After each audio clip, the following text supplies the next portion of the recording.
Eh ben, salut à tout le monde. Voici une vidéo aujourd'hui. Le sujet va être les balles partisans, donc de la marque Partisan. Alors, pourquoi les balles partisans? Alors, ben, tout simplement, c'est que recharger le 338 la poids Magnum, ça reste un calibre quand même qui est un petit peu dispendieux. Pour moi, le but étant de pouvoir me faire plaisir quand même et recharger à un coût qui soit assez contenu, on va dire. Je cherche pas forcément à tirer de la cartouche pas chère ou de faire de la cartouche pas chère.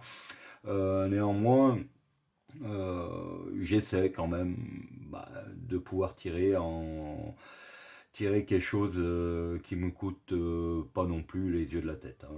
Parce que bon, quand on voit les composants de rechargement pour ce calibre-là, si on veut vraiment se faire plaisir, et il y a vraiment moyen de se faire plaisir, euh, on arrive vite à des sommes qui sont quand même assez conséquentes quoi, par rapport à d'autres calibres. Mais bon, ça on le sait quand on achète le calibre, hein.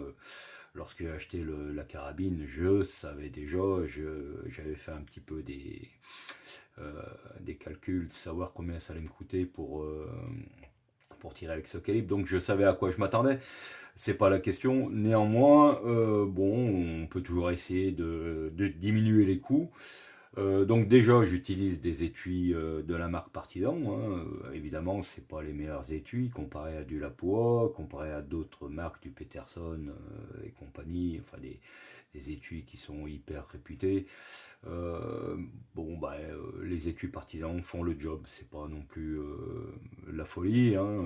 Je vois très bien qu'au bout de 3-4 chargements avec un étui Partisan, bon,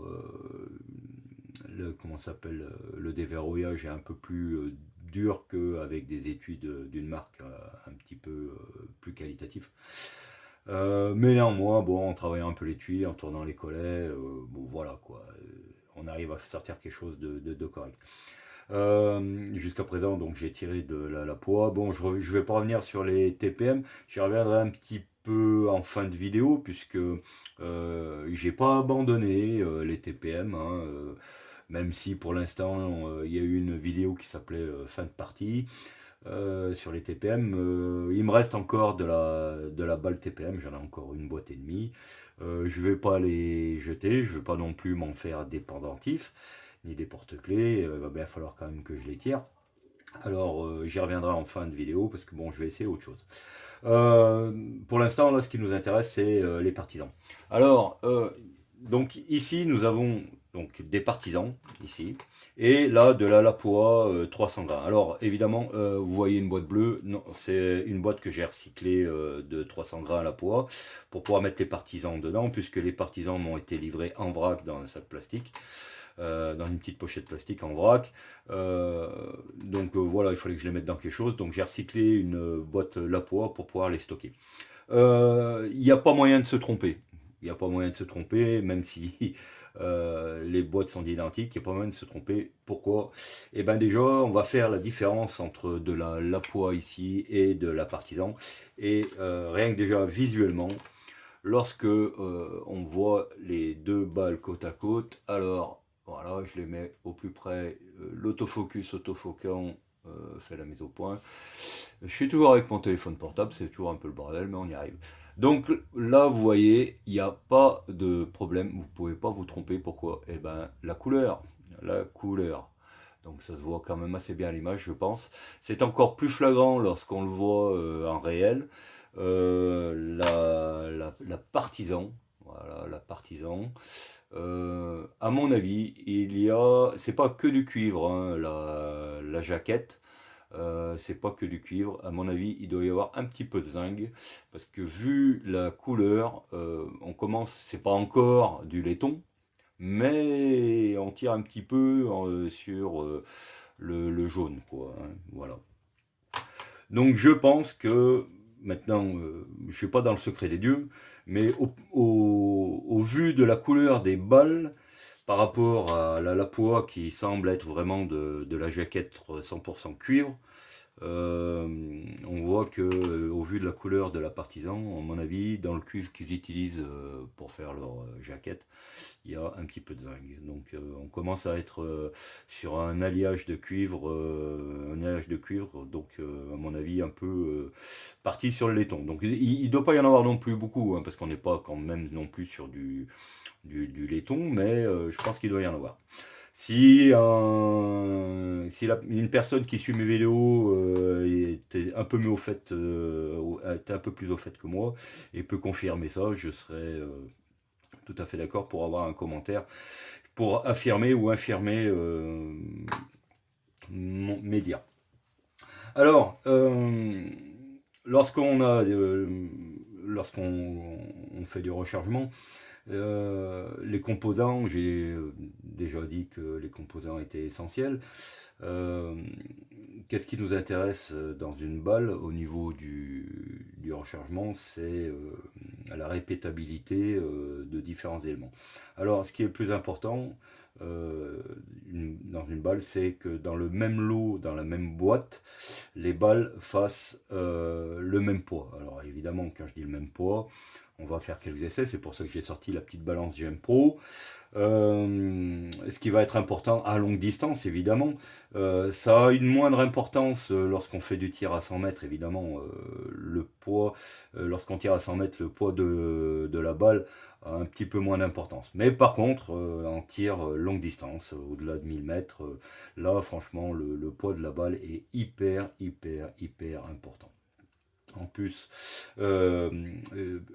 c'est un des éléments les plus importants. Évidemment, le diamètre de la balle, il faut que, bien sûr, que l'ensemble soit cohérent, que la répétabilité sur la même boîte soit bonne. Mais entre le diamètre et surtout le poids, c'est ce qui est le plus important en tir longue distance. Voilà. Donc allez, on va, trêve de blabla, je suis toujours un peu long dans mes explications. On va faire quelques pesées. Donc j'ai pris une boîte. Alors là, évidemment, on a de la 300 grains. Là, c'est de la 250 grains. Ça n'a pas d'importance pour la bonne et simple raison. C'est ce que nous, on veut voir, ce qu'on veut vérifier. C'est que les lots, enfin, le poids soit répétable sur, on va dire, une dizaine de pesées. On va commencer par la poids. Allez, c'est parti. On va peser quelques la poids et on va noter. Donc, on va noter ce qu'on trouve. Alors, 19,434. Ouais, alors, du coup, là, je pèse en grammes, hein, pas en grains. Ça n'a pas d'importance que ce soit en grammes ou en grains, on s'en fout. C'est pour voir la répétabilité. Allez, celle-là, ok. Une autre. 19,437. Alors, je prends le chiffre comme il vient. Hein. Il est évident qu'on n'est pas au millième. Hein. Centième de gramme suffirait amplement. Hein.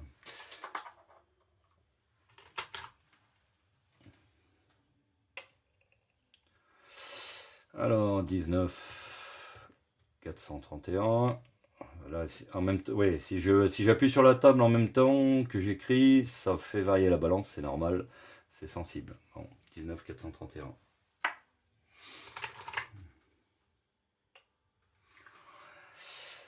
19,431.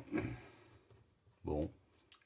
Alors, évidemment, pour ceux qui recherchent déjà depuis un petit moment, je pense qu'il n'y a aucune surprise. Vous vous doutiez que des balles qui valent 80 € la boîte de 100, d'accord.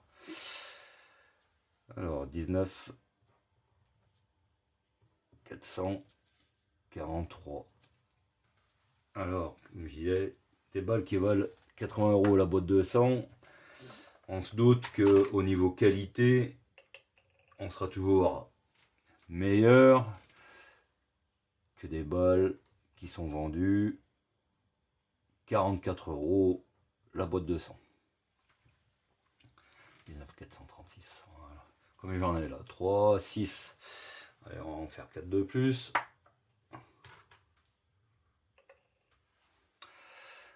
19, allez, 430 à bouger. Voilà. Ouais, allez, 429, 430. On va accepter.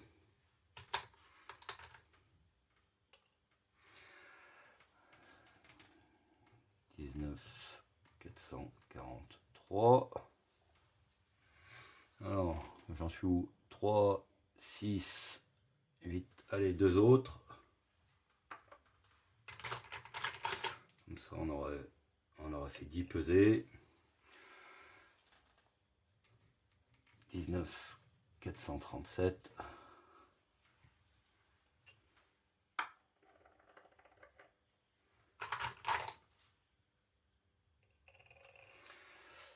Et 19,426. Ok. Bon, voilà. On a pesé nos 10 balles la poids de 300 grammes. On va passer maintenant à nos partisans. Et là, alors 16 270. Je vais mettre là pour que ça gêne. 16 17. Évidemment, vous vous en doutiez un petit peu, là on commence à pleurer. Voilà. C'était prévisible. Bah oui. Si on avait la même qualité à 44 € le 100 que à 80 € le 100, évidemment que la poids ne vendrait pas beaucoup de balles. Bon, on s'en doutait un peu. 16 159. Ouais, 160, 159, c'est pas mal.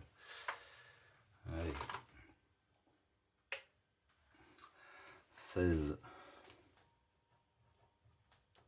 22, 225.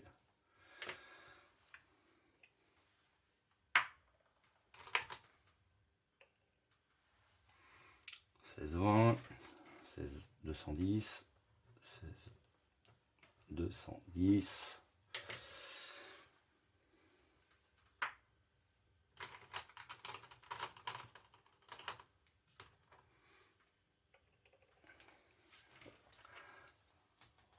16 183 4 3. Bon, lécher la balance là. Alors 1 2 3 6. Allez, 7 16 19. Je suis toujours dans le cadre moi, parce que je sais même pas ce que je vois même pas ce que je fais là. Si, c'est bon. Allez, on continue.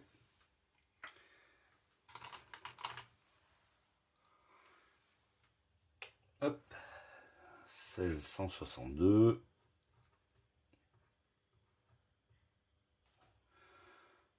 Alors, 160. Et hop, on s'en fout. Hein. Troisième chiffre, c'est pour le folklore. Hein. Ce qui nous intéresse, c'est les deux chiffres après la virgule. 16 194. J'en ai là. 3, 6, 9 et une dernière.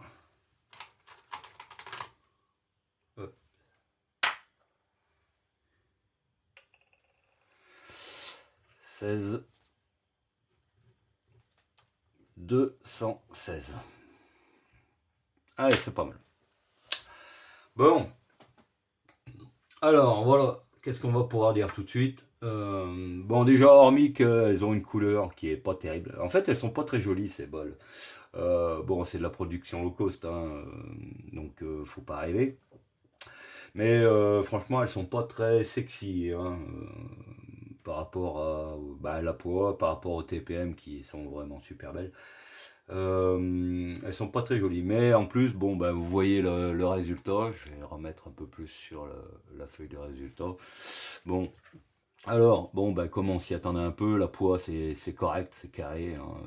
Si on enlève la plus haute, donc 19,443, ouais, voilà, 19,443 et la plus basse, 19 c'est 426. Voilà, si on enlève ces deux mesures, voilà, qu'est-ce qu'on a? Alors on va rester sur les deux chiffres pour la virgule, ça suffira bien, hein. 19, 43, 43, 43, 43, 43, là 44, bon, voilà, 43. Bon, il n'y a pas de secret, hein. La poids, c'est pas mal, c'est même très bien. Si on passe sur les partisans, donc là, alors là, si on enlève la plus haute, qui est, alors celle-là, 27, voilà. Et la plus basse, 16, 164, ouais, 159. Voilà. Donc, qu'est-ce qui nous reste? Ben, là, on a 17, 22, 21, 18, 19, 16, 19, 21. Ça se balade. Ça se balade pas mal même. Bon, bah voilà, il n'y a pas de secret. Le résultat là. Alors, bon, on va quand même essayer de faire quelque chose avec. Qu'est-ce qu'il va falloir faire, à votre avis? Il va falloir trier un petit peu par lot. Alors évidemment, comme je vous ai dit, pour tirer, pour faire du tir à 100 mètres, pour mettre la balle au point, je vais pas m'amuser à trier. Par contre, il est évident que lorsque je vais aller les tester à plus longue distance, avant de recharger, il va falloir que je trie un peu par poids. Euh, Évidemment, je ne vais pas m'amuser non plus à faire des lots qui vont être aussi précis que pour la poids, qui on n'a pas besoin de trier. Mais bon, il va falloir que je trie un petit peu quand même, sinon ça va être, enfin, ça va être n'importe quoi. Surtout que si c'est n'importe quoi, je ne saurai jamais pourquoi c'est n'importe quoi. Il va falloir que j'élimine quelques paramètres. Voilà. Donc je fais ces petites vidéos avant de mollicoter mes balles, parce que de toute façon là je vais les mollicoter, puisque j'avais déjà expliqué dans d'autres vidéos que j'adorais mollicoter mes balles, d'ailleurs que je tirais que de la mollicotée quasiment. Il est assez rare que je tire autre chose que de la mollicotée. On va pas revenir sur si c'est bien ou si c'est pas bien. C'est comme j'ai déjà dit dans d'autres vidéos, le mollicotage c'est comme le recuit de collet. Il y a autant d'avis que de tireurs. Donc voilà. Bon, moi je mollicote. C'est pour ça quand même que je voulais faire cette vidéo avant de les passer dans le bol à mollicoter. Voilà. Qu'est-ce qu'on peut voir aussi? Alors j'ai sorti aussi on va y passer rapidos parce que bon, je pense que là ça sera pas mal non plus. J'ai sorti le pied à coulisses. On va en mesurer quelques-unes en diamètre pour se donner une idée. Alors, pour voir si c'est constant. Alors, il faut que je cadre en même temps. Tac. Alors, 8,58. Alors là, c'est la lapo. Hein. Donc, 8,58. Je vais pas noter les résultats. Hein. Alors, 8,58.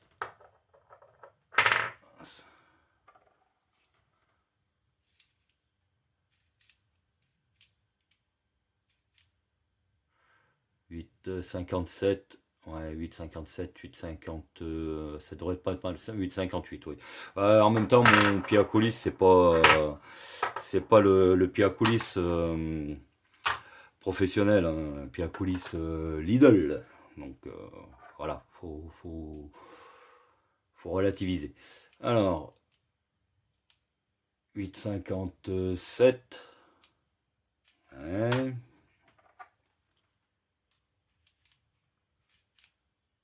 Voilà. Bon. Pied à coulisses Lidl. Hein. Allez, une petite remise à zéro. 57.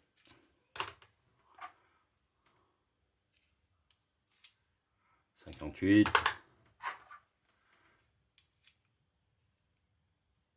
57. C'est sûr que j'aurais dû sortir le Palmer, mais bon. 58. Hop, celle-là restera par terre. 58. 57, 58. Alors ensuite, on va passer aux partisans. Alors, partisans. 56. 56.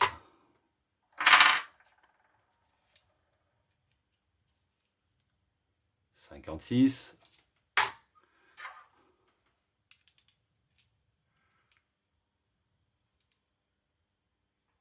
56.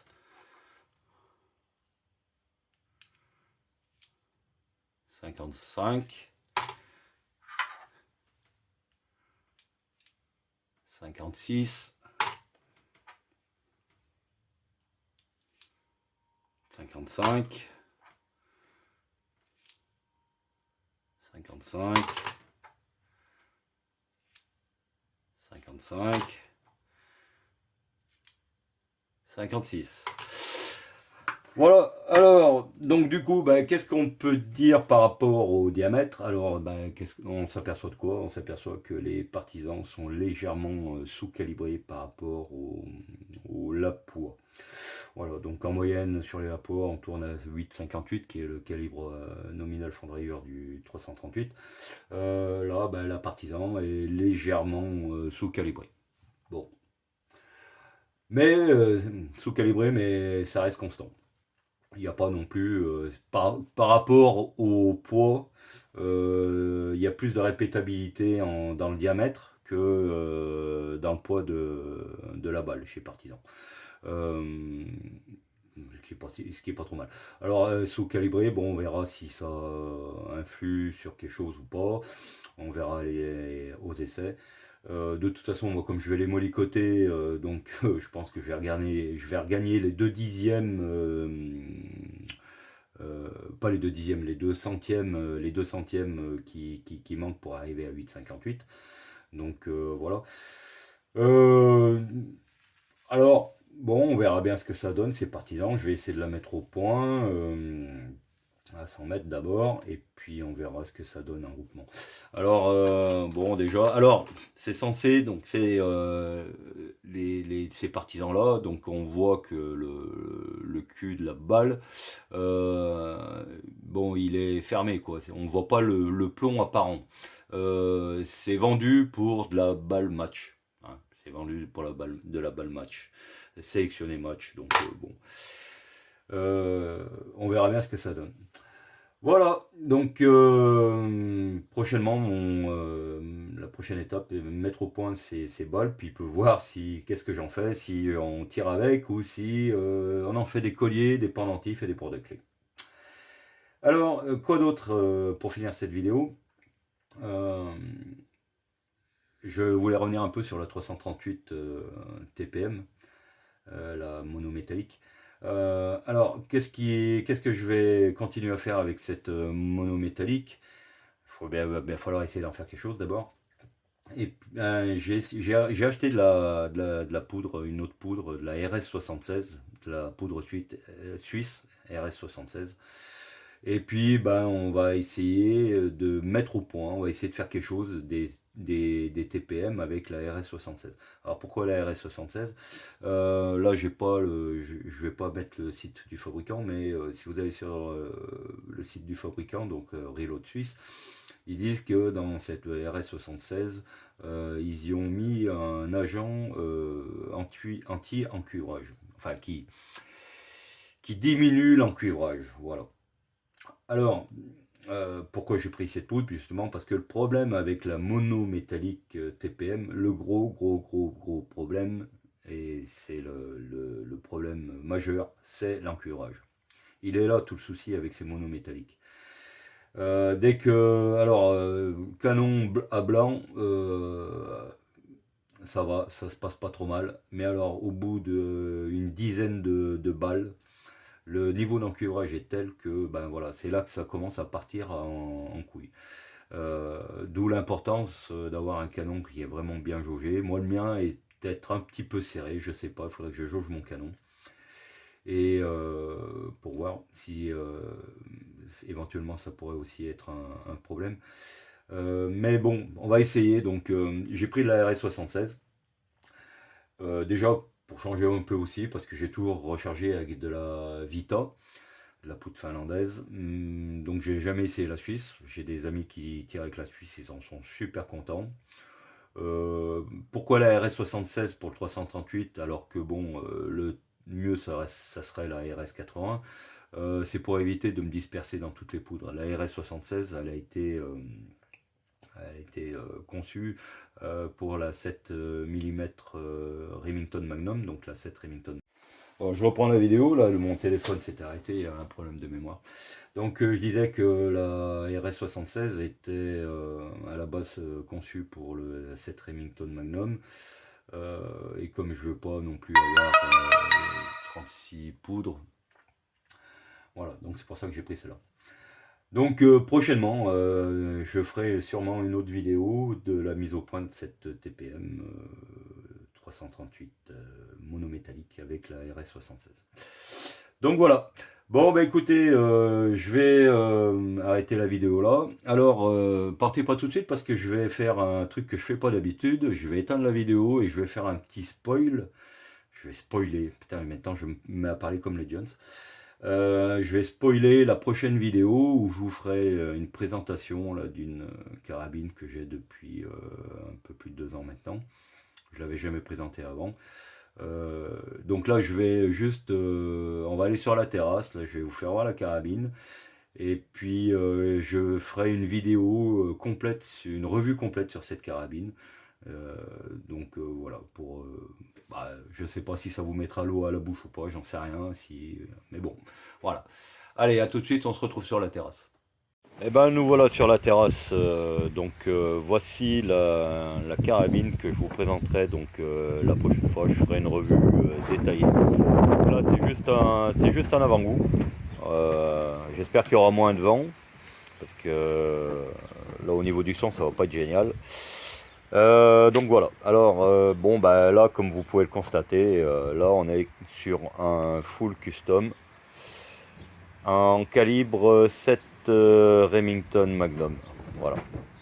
Donc c'est ça que je vous présenterai la prochaine fois. Voilà, et sur ce je vous dis donc à la prochaine, salut.